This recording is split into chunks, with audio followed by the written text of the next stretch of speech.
The Soul, Money, and the Kingdom, a workshop with Sister Donna. Have you ever wondered why you seem to miss out on the sevenfold and tenfold return, even though you are a charitable giver? Are you tired of living from paycheck to paycheck or hand to mouth? Are you beginning to think prosperity is just smoke and mirrors?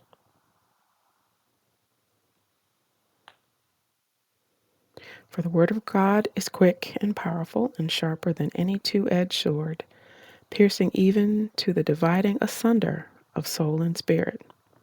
Hebrews 4:12.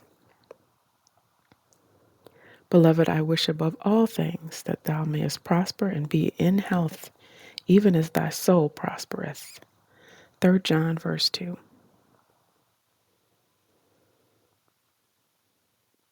The Holy Bible tells us that we prosper as our soul prospers. God always has resources available for us, but by free will, we can choose to open the door and allow things to flow or choose to remain closed. The soul controls the doorway of free will. The soul is our primitive doorkeeper that is activated in the earth realm.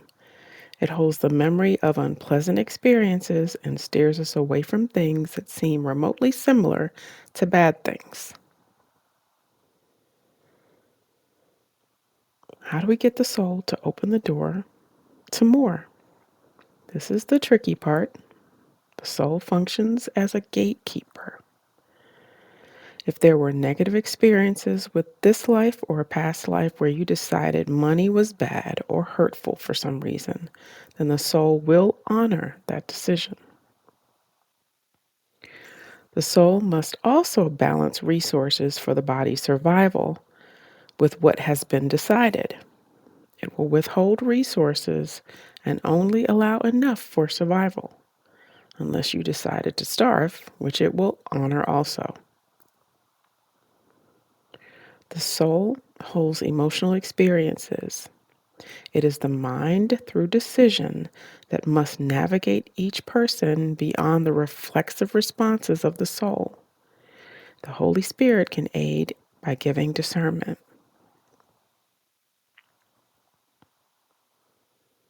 And this is our wonderful soul at the gate. The soul is our helper and functions as a gatekeeper. Our soul blocks anything we believe to be harmful and allows things to come to us that we want, love, or expect. The soul will block resources or money until we deem these things good again. If we receive money, the soul will do its job and remove that bad thing, which is the money, from our life. We must change the soul's programmed orders about money.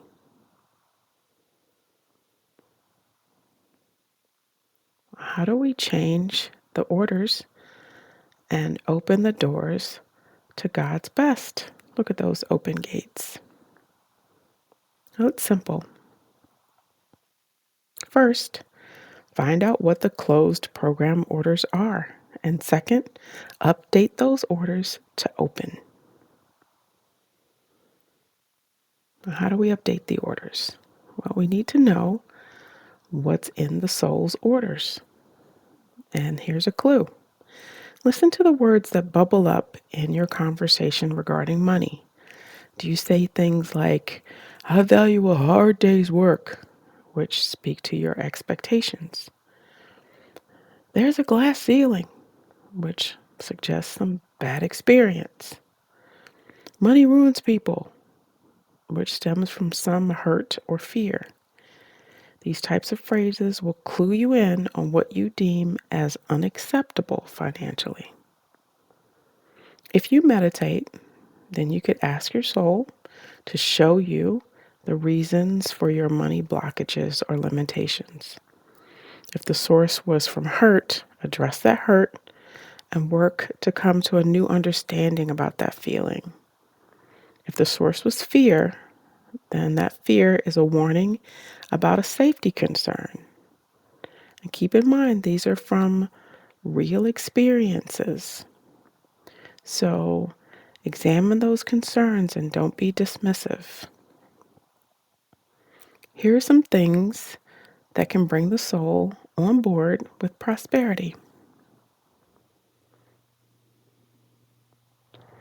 Assure yourself that you will take any safety concerns to the Holy Spirit for guidance and clarity. Highlight how prosperity would benefit you and make you feel happier. Think about how money can be good. Decide on a modest level that is comfortable for you, but allows you to be a blessing to others as well. Address any disempowering thoughts that block you from receiving God's goodness. Remember, we receive through relationship, not worthiness. We're under grace now. Examine and eliminate all falsehoods that you held as true. This process is also similar when you're addressing health blockages as well.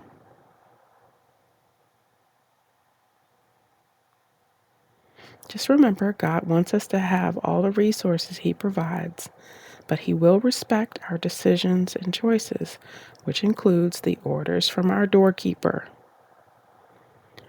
We must do ourselves a favor and take the time to update and correct old paradigms that don't serve us, don't serve our family, don't serve our community. Set aside some time to talk with the Holy Spirit and let Him to enlighten you as to the process that you need to use to get rid of the old and bring in the new. And when you do this, you can get your soul on board, you can get some resources and some money flowing from God again and get soul approved.